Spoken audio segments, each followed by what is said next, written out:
अस्सलामुअलैकुम दोस्तों, Sajjad Khan Jadoon official YouTube channel और फेसबुक पेज पर आप सबको खुशामदीद। मुल्क की एक मकबूल सियासी जमात और उसके सरबराह को दीवार से लगा दिया गया है। दूसरी तरफ एक मफरूर की जमानत लेने वाला मुल्क का वजीर आजम बन बैठा है और पाकिस्तानी अदालतों का मफरूर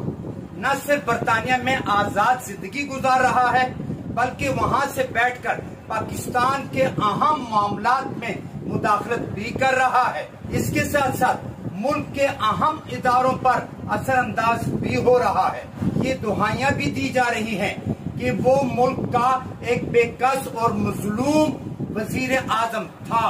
दोस्तों, एक ऐसा शख्स जिसे 3 बार मुल्क का वजीर आजम रहने का एजाज हासिल हुआ हो और हर बार मिसमैनेजमेंट, बदउनवानी और अदारों पर असरअंदाज होने की वजह से हुकूमत से अलहदा कर दिया गया हो, जब भी सजा मिली हो मुल्क से फरार हो गया हो, मुल्क की सलामती के इदारों को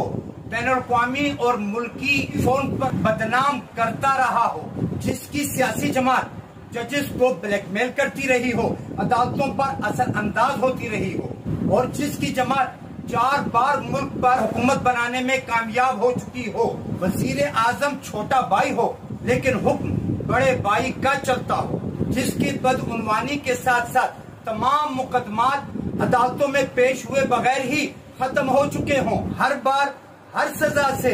बच निकलने में कामयाब हो जाता हो, आजादाना घूमता फिरता हो, बरतानिया से लेकर सऊदी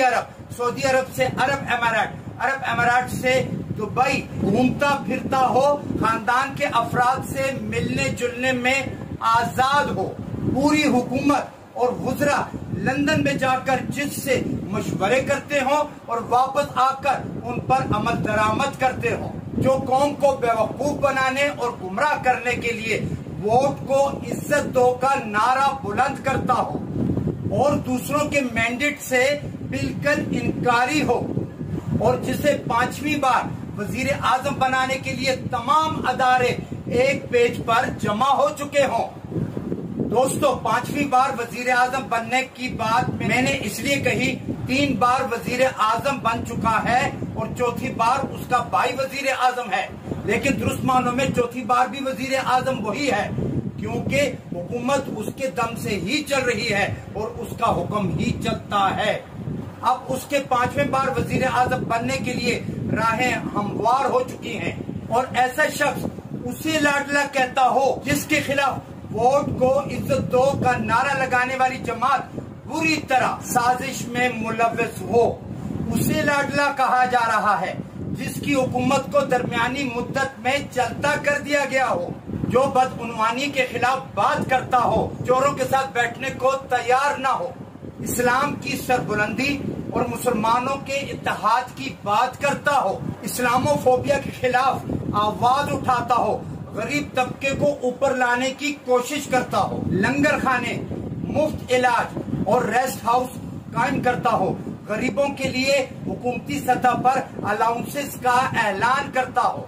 मुल्क में जमहूरियत की कोशिश को फरोग देता हो, उस पर तरह तरह के इल्जामात लगाकर, नाम बिगाड़कर, इदारों के साथ गलतफहमियां पैदा करके बदनाम किया जाता हो, जिसकी जमात और कारकुनों के खिलाफ आर्मी अदालतों में मुकदमात चलाने के लिए असम्बलियों से बिल पास किए जाते हों, जिस पर 100 से ज्यादा मुकदमात कायम किए जा चुके हों, जिससे गद्दार, मुल्क दुश्मन, मोहसिन कुश और फितना के नाम से पुकारा जाता हो, जिसकी जमात के वजूद को खत्म करने की भरपूर कोशिशें की जा रही हों, जिस पर कातिलाना हमले किए गए हों, जिसको कैद तन्हाई में डाल दिया गया हो, उसे घर में मुक़य्यद करके हर तरह की आजादी छीन ली गई हो, जो इन तमाम तकालीफ के बावजूद मुल्क छोड़ने पर राजी न हो, अपने नारे करप्शन फ्री पाकिस्तान से एक कदम पीछे हटने को तैयार न हो, हर किस्म के गैर कानूनी समझौतों से इनकारी हो, जो सिर्फ पाकिस्तान और पाकिस्तानी अवाम की बात करता हो और किसी किस्म का NRO लेने से इनकारी हो, तो फिर पाकिस्तानी कौम को ये बताया जाए कि लाडला कौन है, नवाज शरीफ, उसका खानदान और उसकी जमात, या फिर इमरान खान जो तमाम तागूती ताकतों के खिलाफ उठ खड़ा हुआ है और पीछे हटने को बिल्कुल भी तैयार नहीं है। दोस्तों, इन गुजारिशात के साथ अगले प्रोग्राम तक के लिए मैं आपसे इजाजत चाहूंगा। अल्लाह हाफिज।